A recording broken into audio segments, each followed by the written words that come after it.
I got so much reading done this summer. I've already surpassed my Goodreads goal. I hit it in June and I've never done it this early. I feel like I'm always in December hitting my Goodreads goal.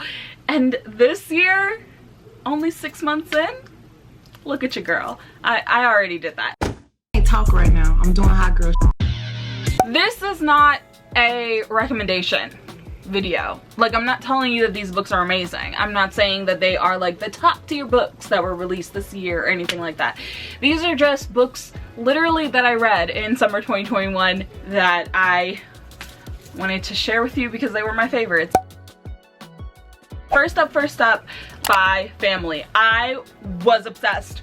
I love Anya. I think that she is the driving factor of why I loved this series, and I am not a reviewer. I am not good with summaries, so really this is my summary of the book. It follows a spy who on his mission needs to get close to someone and get information on them, but the only time this person ever comes out is around his kid. His kid goes to a specific school, so the spy needs to get a kid, so he adopts Anya. And of course, because it is a super prestigious school, they need a mother figure also, where our mom comes in. Why can't I remember people's names? Goodness gracious. I love this family unit. I love their antics and their shenanigans. There's so many twists and turns in this book, but the main things that you need to know is that dad is a spy, right? We have that established. Baby Anya, who she can read minds. He doesn't know that though. And then we have mom, who is actually an assassin. He doesn't know that either. Of course Anya knows though, because she can read minds, but like, just trust me, that dynamic, it already brings up some great antics. And finally, I was able to get Heartstopper. You do not know how long I have been trying to get this book, and I always forget about it, and then I'm like, oh yeah, I should try and read Heartstopper. I finally read it, and I like this series so much. I get the hype. It's so adorable and cute. I like the art style. I like the characters. I can't wait to read the 4th one. I haven't gotten there yet, but I have read the first 3. I don't know what else I can say about that, besides that I loved it. And then I dabbled a little bit in some poetry with Poet X. I love this. Oh my gosh. I read this through audiobook. The author, Elizabeth Acevedo, she was a narrator, and oh my gosh, she just added so much to it. And I love the whole story. I was totally wrapped in it. I could not do anything else while I was listening to this audiobook because I was so wrapped into her words. The Cruel Prince. I finally read this. I know the story now. I am part of the club. You have to know there's no good person in this story, and I think if you go into it without the expectation that someone is going to have a real conscience and like make the right decision and not have any ulterior motives and just want the good, yeah, if you let that go, I think you'll enjoy this series. It has been a few years since it was released, so of course I've heard little snippets of people's opinions on the series, and yeah, I'm here to report that I love that shit. Next, TikTok would be proud because I read From Blood and Ash and I loved it once again, obviously. I really didn't expect to love this. This book is so long. Like, it's a thick boy. Don't let that intimidate you. As I continue to read it, I did realize that there was one point in the book that I do think that the author could have stopped there, and I think for dramatic effects it probably would have been better if the book had been cut at that certain point. I feel like the whole last 4th, ooh, that's a lot. Maybe maybe the last 6th of the book could have been added to book 2, you know, like let's just shift that over, because I just feel like after a point it just felt like it kept going. There's also a lot of romance in this, so if you like romance in your fantasy, or if you wish there was more romance in fantasy, this is definitely for you. And as the series goes on, there's gonna be more. So yes, I listened to the audiobook for one by one, and I realized that I think I only want to consume my thriller mysteries of this sort through audiobook. I kind of came to that conclusion while I was listening to this one, because I don't know, something about it being on audiobook just totally grabs my attention, and I'm not able to be distracted like I am whenever I'm reading it in physical, you know, the physical book. And so I was so wrapped in the words, I had no idea what was coming forth. Like, my eyes weren't doing that kind of peripheral wandering. I had my suspicions still, but I feel like there's just more suspense whenever you're listening to the audiobook than there is if you read it physically. So I think this one is the one that convinced me. Verity, which is my first time reading a Colleen Hoover book, and this story, woo, a book in a book is always so interesting.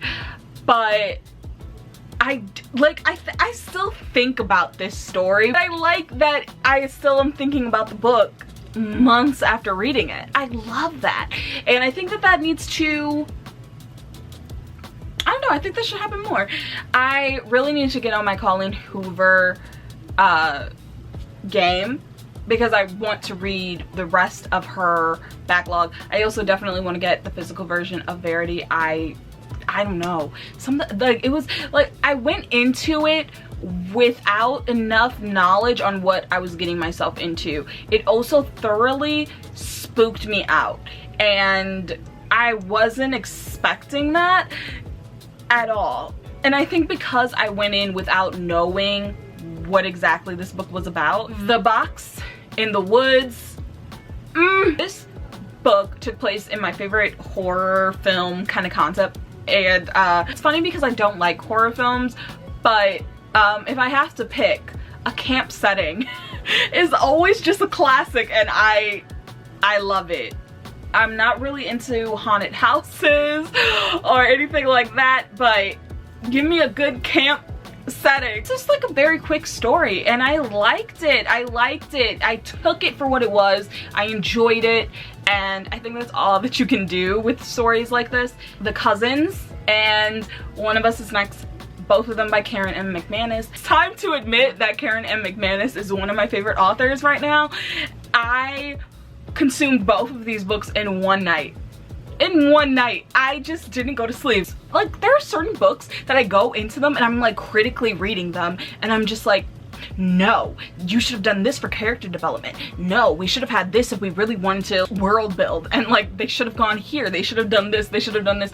But no, when I read these books, I'm just kind of like, it's easy, just, yes, seamless for me. I'm really shocked that I enjoyed One of Us is Next, because I did not, hear me, did not enjoy One of Us is Lying.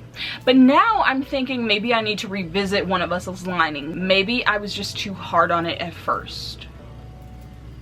Maybe. Not understanding how I love every other book that she has written that I've read, and I think I've read everything. Yes, I think I have. And I didn't like that one. Make it make sense. It doesn't make sense, does it? I would just love if the third one, personally, if it didn't introduce any new characters, because I feel like we've already met enough people.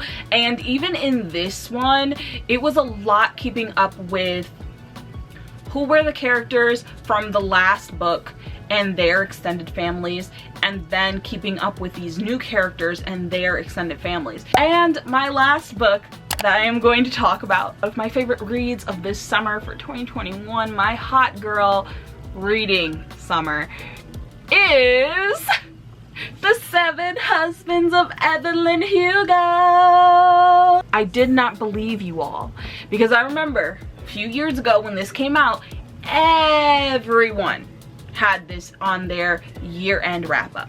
I listened to the audiobook, which I definitely learned after Daisy Jones and the Six is probably the best way to consume this type of story.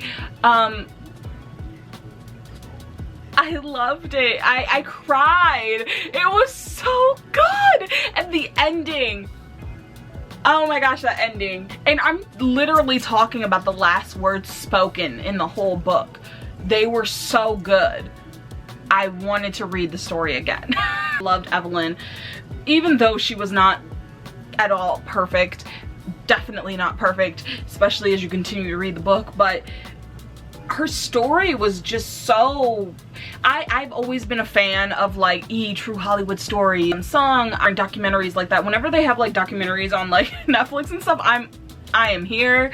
I'm one of the people contributing to the top 10. This was right up my alley, and I hate that it took me so long. There are so many years that I could have been spending rereading this story like every single year, and yet here I am late to the party. And it feels so realistic, and I think that's the thing about it, that like you could totally believe that that could be very, very close to someone's actual story in real present day old Hollywood, you know? Well, not present day, because obviously, like, you know, but you know what I'm saying. Those are my top reads for Hot Girl Summer 2021. Let me know what your favorite reads were, and if there are any books that you think I would like based off the books that I liked here, just let me know. I am always looking for book recs so I can add to my ever-growing TBR. Give this video a thumbs up if you liked it, subscribe, turn on alerts. I think that's everything. Thank you so much for watching. Bye! Fuck being good, I'm a bad bitch. I'm sick of motherfuckers trying to tell me how to live. Whack hoes hate under my pictures on the gram. Bitch, you better hope I never run across your man.